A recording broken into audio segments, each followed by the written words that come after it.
Amen. Praise the Lord. God bless you, my beloved co-preacher, beloved Brother Paul Mansano. Amen. Praise the Lord. Let us all pray. Dearest Heavenly Father, our great God and Savior, dearest Jesus Christ, we come unto thy throne of grace, beseeching you, O Lord, to please forgive us from all of our sins. Anoint your message of salvation. Bless us all. In the name of our dearest Jesus, we cast out all demons of hindrances, doubts, and unbeliefs. Cast out in the name of our dearest Jesus. Amen and amen. Praise the Lord. Hallelujah, hallelujah. The highest praise, worship, glory, honor, and thanksgiving to our loving God and Savior, dearest Jesus Christ. And we give double honor and respect to our dearly beloved parents in the Lord. We always remember and cherish the blessed preachings and teachings of our dearly beloved and honorable Pastor Evangelist Wildis Radalmeda and our dearly beloved and honorable Assistant Pastor Lina C. Almeda. Greetings to all the beloved family. Hallelujah. Pleasant evening po to each and everyone, maging sa lahat po sa ibang bansa. To our beloved preachers, beloved workers, beloved brethren, especially our beloved visitors and live webcast viewers, a pleasant evening to each and everyone. Amen. Praise the Lord. Welcome to the royal family of God. Amen. Declare His doings. Ipahayag ninyo ang kanyang mga gawa, ang gawa ng ating dakilang Diyos na buhay. From the book of Prophet Isaiah chapter 12 verse 4, and in that day shall ye say, praise the Lord, call upon His name, declare His doings among the people, make mention that His name is exalted. Dito po sa Isaiah Kapitulo 12, versikulo 4. At sa araw na iyon, iyong sasabihin, magpasalamat kayo sa Panginoon. Kayo magsitawag sa Kanyang pangalan. Ipahayag ninyo sa Kanyang mga gawa. Sa mga bayan, sabihin ninyo na ang Kanyang pangalan ay marangal. Amen. Amen. Praise the Lord. This is the Lord. This is the day that the Lord has made. Ito na po yung panahon na kung saan ang kaganapan ngayon, dinideklara na ng kaaway ng Diyos na totoo pong bilang na ang mga araw niya. Amen? Kaya lahat ng paraan gagawin niya. Ngunit tayo po, habang sa panahon na ito, nagtitiis tayo, mga minamahal ko. Ang sabi po ng banal na kasalutan, at sa araw na iyo sasabihin, magpasalamat kayo sa Panginoon, kayo'y magsitawag sa Kanyang pangalan, ipahayag ninyo ang Kanyang mga gawa sa mga bayan, sabihin ninyo, ang Kanyang pangalan ay marangal. Kaya nga how will they know if we will not tell them? If we will not show them kung papaano ang ating pinakamamahal na Panginoon Hesus ay totoong pinagpala tayo na ang nais ng Diyos maligtas ang bawat isa sa huling panahon. Salamat po at narito ang tunay na gawain ng ating pinakamamahal na Panginoon, punong-puno ng himala. Ayon sa banal na kasulatan, natutupad ang kapangyarihan ng Diyos. Kaya nga ang bawat isa sa atin talaga pong naroon isinisigaw nating praise the Lord, hallelujah, walang hanggang pagpapasalamat sa mga huling araw na ito dahil alam natin tayong lahat ay magtatagumpay sa pangalan ng ating pinakamamahal na Panginoong Hesus. Noong kapanahunan ng ating pinakamamahal na Panginoong Hesus, bagamat may pang-aalinlangan, mga minamahal ko, ang mga disciples ni John the Baptist, mga minamahal ko. Ngunit sinabi ng ating mahal na Panginoon, siya noon, ngayon at magpakailanman. Ganon din ang mga himalang ginawa niya noon hanggang kasalukuyan, mas dakilang himala pa nga ang nagaganap ngayon dahil pangako ng Diyos. Ang sabi po from the book of Luke chapter 7 verse 22, then Jesus answering said unto them, go your way and tell John what things you have seen and heard. How that the blind see, the lame walk, the lepers are cleansed, the deaf hear, the dead are raised, to the poor, the gospel is preached. Atin pong basahin sa Tagalog. Dito po sa Lucas Kapitulo 7, ang talata 22. At sumagot siya sa kanila ay sinabi, magsiparon kayo at sabihin ninyo kay Juan ang mga bagay na inyong makita. At nakarinig ang mga bulag at nakakita ang mga pilay. Nakita ang mga pilay ay nagsisilakad, ang mga ketungin ay nangililinis. Ang mga bingi ay nakaririnig, ang mga patay ay binabangon, ang mga dukha ay pinangangaral ang mabubuting balita. Praise God. Amen. Praise the Lord. Purihin ang ating dakilang Diyos. Nakita natin, naranasan natin, mga minamahal ko, yung mga dakilang himalang, nakita natin. Ito'y iakayag natin, ipatutuon natin upang makumbinsi yung may mga karamdaman, lahat magsabing, praise the Lord. Sasabihin natin na ang Diyos natin ay nagpapagaling. Kasi pagod na rin ang maraming mga kababayan natin, maraming tao sa mundo. Mga mahal, kaya ito iniyakayag natin mula pa nung nagkatawang tao ang ating pinakamamahal na Panginoong Jesus during His earthly ministry. Mga minamahal ko, totoo na nakita ng marami. Ang sinabi po, magsiparoon kayo at sabihin nyo kay Juan, ang mga bagay na inyong nangakita at nangarinig, ang mga bulag ay nangakakikita, ang mga pilay ay nagsisilakad, ang mga ketong ay nangalilinis, at ang mga bingi ay nangakarinig. Ang mga patay ay ibinabangon, sa mga dukha ay ipinapangaral ang mabubuting balita. Amen?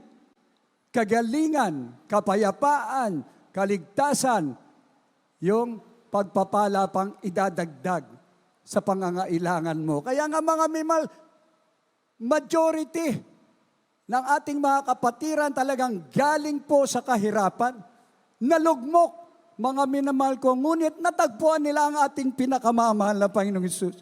Natutunan nila yung pagbibigay ay susi ng pagpapala. Kaya ngayon talagang grabe ang pagpapala nila, ginagamit ang kanilang financial na pagpapala sa banal na gawain upang isulong ang ibanghelyong ito na totoo ang kapangyarihan ng Diyos hanggang ngayon. Kaya nga mga minamahal ko, yung ibang mga sect at denominasyon nakikipagtalo kung ano-ano mga doktrina. Iisa lang naman talaga ang totoong doktrina. Ang nag-iisang Diyos na ating sinasamba sa Espiritu at katotohanan ay makapangyarihang Diyos sa lahat. Yan ang katotohanan, mga minamahal ko. Kaya yung ibang mga kapatiran, very wise eh. Huwag na tayo mag-usap. Magpatotoo na lang ako, yan ang tunay na ganap sa buhay ko. O di walang hindi makaimik sila.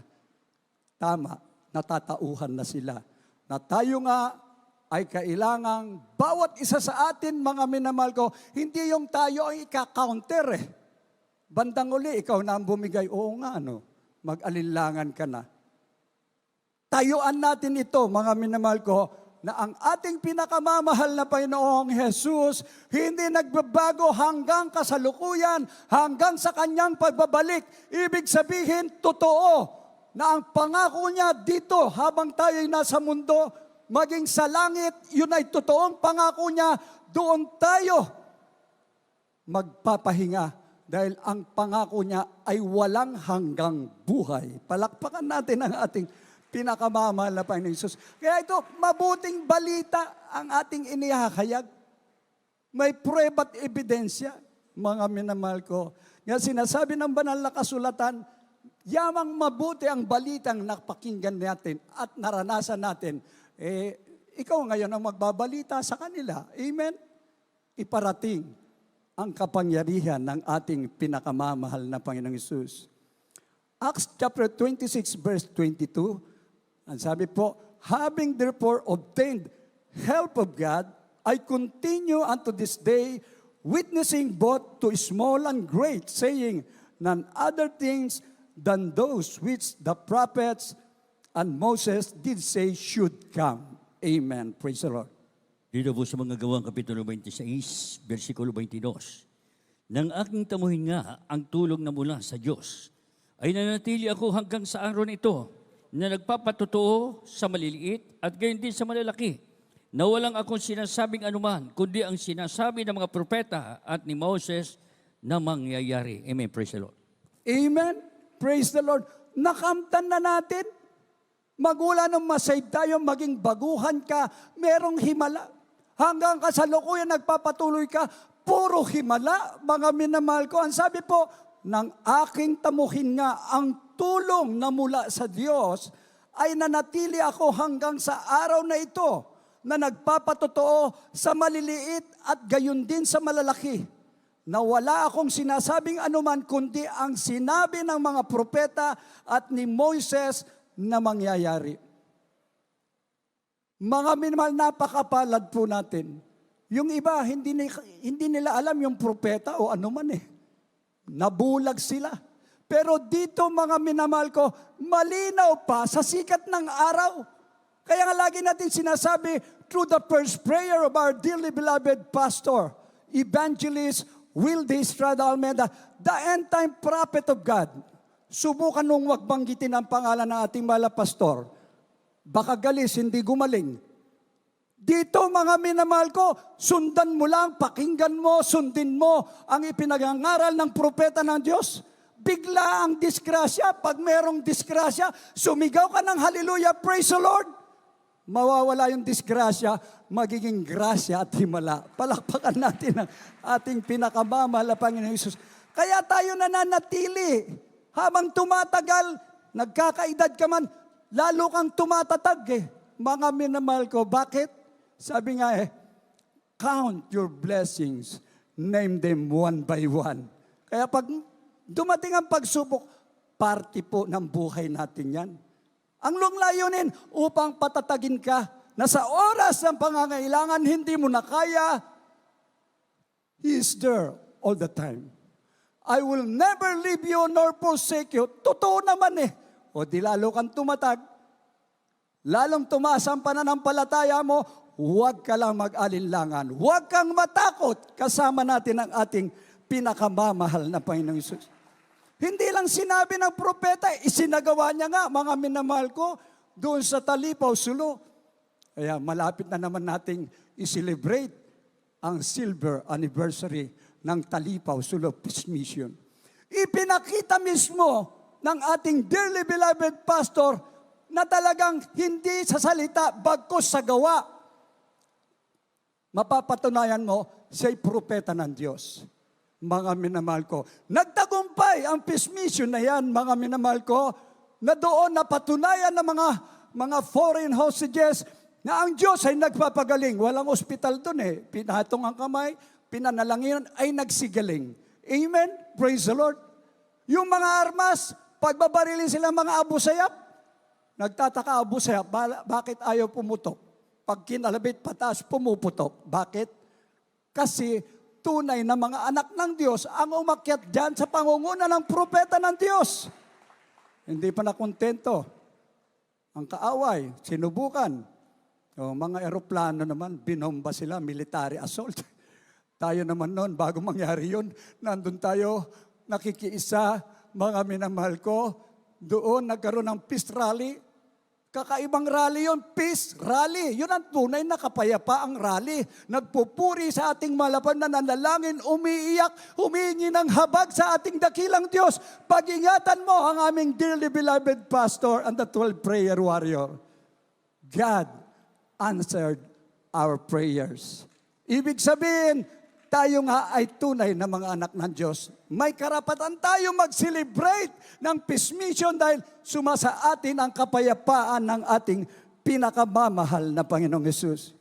Sabi nga mula pa kay Moses, iba't ibang mga propeta sa kapanahunan.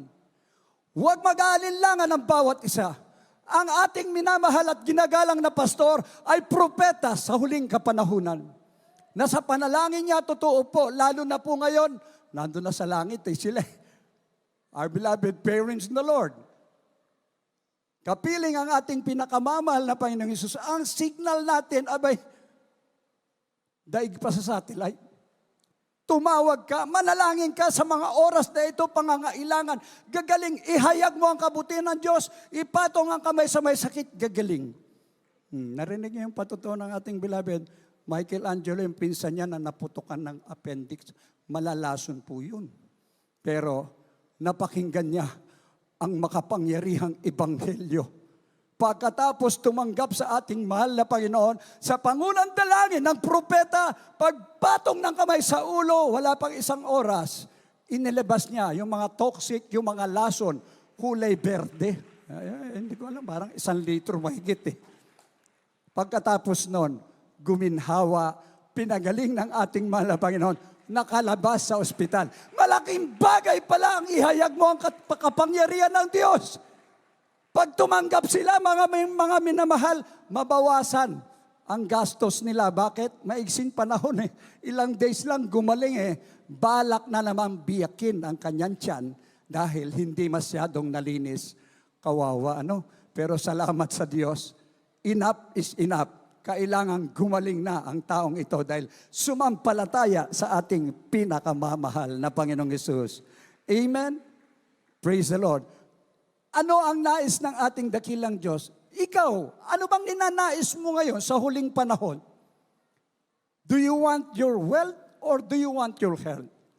Maging sa spiritual. Aling gusto mo? Yung mundo, kayamanan sa mundong ito o yung kayamanan sa langit? Nais ng Diyos na tayong lahat magmana ng buhay na wala hanggan. Sa langit, wala nang kalungkutan dun eh. Pagpupuri sa Diyos, ang lalakaran natin ay ginto. Hindi ka na magreklamo kung ang lugar ay mainit, siksikan, mga minamahal ko. Dahil doon, mga minamahal ko, talagang payapang-payapa. Wala nang kagutom, wala nang pagkauhaw. And we will be with the Lord forever po yan. Ikumpara mo sa mundo natin, ang kayamanan sa mundong ito, pag doon ka nakatuon, the love of money is the root of all evil. Tayo galing sa mga kahirapan, pinagyaman ng ating mahal na Panginoon, huwag kang tumingin doon sa kayamanan para hindi mo makita yung kayamanan mo. Abay, gastusin mo yan sa church. Amen? O di ang makikita mo, yung mga himala na nagliligtas ang Diyos sa huling kapanahunan. Yun ang pinakamagandang savings mo. Nakarecord yan sa langit, mga minamahal ko. Ngunit, pag pinagpala ka ng Diyos sa huling panahon, at ang kayamanan mo, sabi mo, hindi, para sa future. Is there future in this world? Yan tanong eh. Sasabihin niya, wala, mag-World War III na nga. But the best thing na idinadeklara natin, there is rapture of the church. Tatagitin tayo and we're just waiting for that blessed hope. The coming of our Lord Jesus Christ. Kaya ginagawa natin, nagpapatuloy tayo, nagpapalakas. Bakit? Upang hindi tayo manghina at manlupaypay, mananatili sa paglilingkod sa ating dakilang Diyos. From the book of Matthew, Gospel of St. Matthew, chapter 6, verse 20 and 21. But lay up yourselves treasures in heaven, wherein neither moth nor rust doth corrupt, and where thieves do not break through nor steal. 21, for where your treasure is, there will your heart be also. Atin pong basahin. Ito po sa Mateo, Kapitulo 6, at talata 20 at 21. Kundi magtipon kayo ng kayamanan sa langit na dooy hindi sumisira kahit ang mga tanga, kahit ang mga kalawang at dooy hindi nakakalaw, nanguhukay at hindi nagsipagnakaw ang mga magnanakaw. Sapagkat saan naroon ang iyong kayamanan, doon naman doroon ang iyong puso. Amen? Ito ang nais ng ating pinakamamahal na Panginoon Jesus. Hindi lang sa puso, sa isip, sa salita, kailangang may gawa. Sinasabi natin, just look unto Jesus, the author and finisher of our faith. Hindi po masama. Kayamanan mo, ibigay mo sa ating mahal na Panginoon. Bakit? Sa Kanya naman talaga galing yan, mga minamahal ko. Without God, nasaan tayo, mga minamahal ko?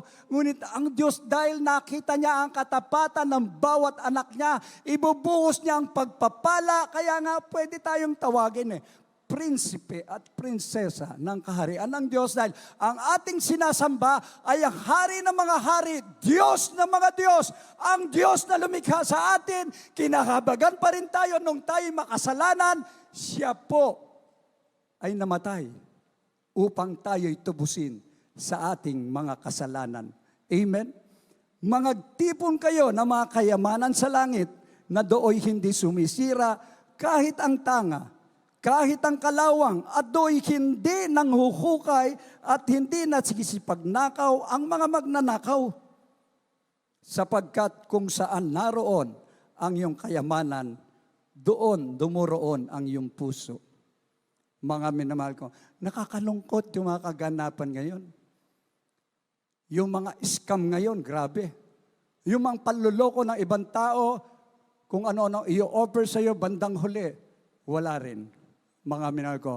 Pero pinakamagandang offer ay nagmumula sa ating mahal na Panginoon. Tipunin mo ang kayamanan mo para sa langit. Marami nagugutom. Marami ang may mga sakit. Marami nangangailangan ng kaligtasan. Ikaw ay pinagpala. Ako ay pinagpala. Tayong lahat, ito ang misyon na iniwan sa atin ng ating dearly beloved parents in the Lord. Kaya sinasabi po, ang kapahingahan natin ay sa langit na. Huwag nating isipin na marami na tayong nagagawa. Marami na akong kayamanan. Tama, yung kayamanan mo, gamitin mo. Masigit na kayamanan pala, bawat kaluluwa na makarating sa langit o kandidato sa langit, yan ay tunay na kayamanan. Ngayon, mag-ipon ka, bandang huli, tawag-tawag lang, na-scam na, ubus na yung pera mo. Iiyak ka. Pero pag ang pera mo, may pangangailangan sa church, may mga krusada, lahat ng kailangan, sobra-sobra na eh. Ang tanong ko, magbibilang ka ng bahay? Ang dami ko ng bahay, ang dami ko ng sasakyan. Pag bumalik ang ating mahal na Panginoon, magagamit ba natin lahat yan? Ipagamit natin lahat yan para sa ikaluluwalhati ng ating pinakamamahal na Panginoong Hesus. Amen? Praise the Lord. Lahat magsabing, praise the Lord. Ang ating dearly beloved pastor, mga minamahal ko, hindi siya yung bayarang pastor. Tingnan niyo yung mga pastor ngayon. O, nasa na mga members nila, pero ang lalaki na mga mansyon nila. May mga helicopter pa mga sila, may mga eroplano pa sila. Pero wala silang langit. Amen? Praise the Lord. Pinahalaga ng ating dearly beloved pastor, yung kayaman ng panlangit. Kaya tinuruan tayo ng bawat isa sa atin, tungkulin natin na ipagsabi ang kabutihan ng Diyos. Yun ang tunay na kayamanan, mga minamahal ko. Ganyan ang nais ng ating mahal na Panginoon. Wala tayong magagawa dahil tinawag tayo upang maglingkod sa Kanya habang may panahon. Amen? Praise the Lord. Huwag kang titingin sa account mo, ha? Pag tinitingnan mo lagi, ay marami na. Huwag po. Pag tiningnan mo yan, magbawas ka. Ibigay mo sa banal na iglesia. Bakit? Para doon sa mga kaluluwa. Grabe ang karunungan ng ating dearly beloved pastor. Wala tayong may kakatwiran dahil ang sabi ng mga pastor, kung ako lamang ay bilyonaryo sa mundong ito, kung kinakailan bayaran ko ng 1 milyon ng kaluluwa, gagawin ko. Anong pag-ibig meron ang ating dearly beloved pastor? Gagawin pala niya ang lahat upang maligtas ang marami pa. At yan ay napatunayan natin, nagkaroon tayo ng tunay na pastor, tunay na propeta sa huling panahon, na kasalukuyan, abot tayo ng kanyang panalangin mula sa langit hanggang dito. Tama ang banal na kasulatan, thy will be done on earth as it is in heaven. Kaya nga mga minamahal, pag nakatuon ka sa kayamanan sa langit, grabe ang pagpapala mula sa ating pinakamamahal na Panginoong Hesus. Sa ating huling talata, mga minamahal ko, pangako ng Diyos, merong reward sa bawat isa makakaabot po sa atin. From the book of Prophet Isaiah chapter 40, verse 10, ay magtatapos na po. Behold, the Lord God will come with a strong hand, and his arm shall rule for him. Behold, his reward is with him, and his work before him. Amen.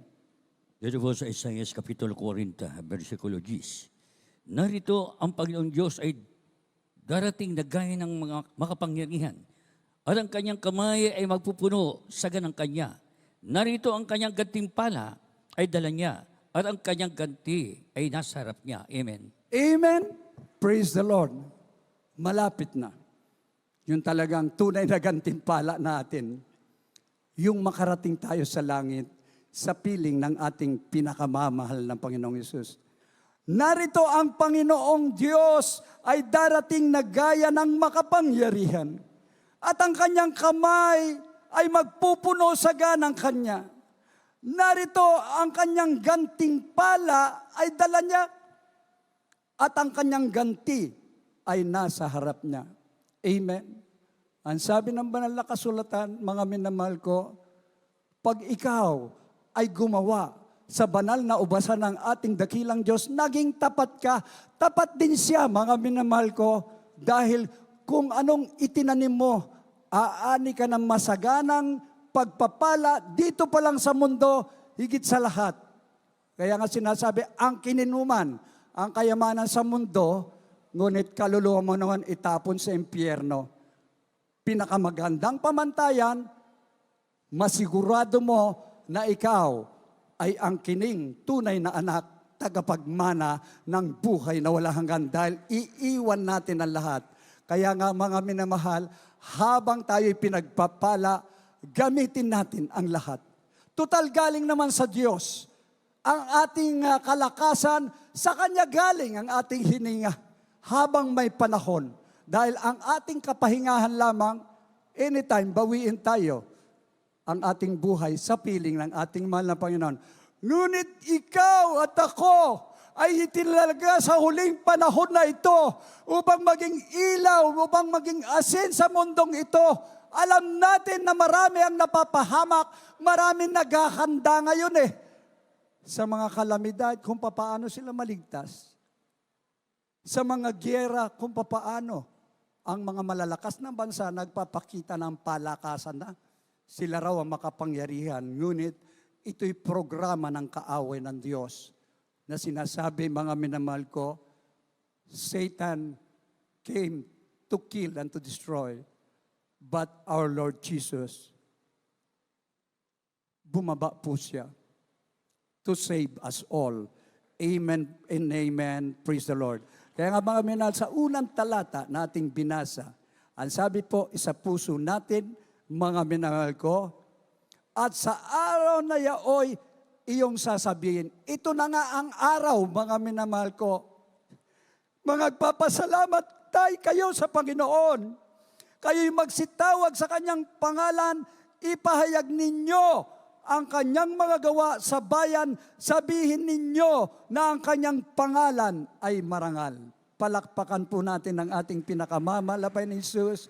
Tayo pong lahat ay umawit sa ating pinakamamahal na Panginoon, magpuri sa ating dakilang Diyos. Hallelujah. Mula pa sa simula, pinagpala tayo. Kaya hanggang kasalukuyan, ipagsabi natin, ihayag natin ang kabutihan ng ating pinakamamahal na Panginoon Jesus. Habang tinatawagan po natin, inaanyayahan ang mga bisita, mga baguhan, maging ating viewers, mga minamahal ko, habang ibinigay ko po ang buong pagkakataon sa ating beloved ordained preacher, Brother Louie Angeles, para po sa altar call.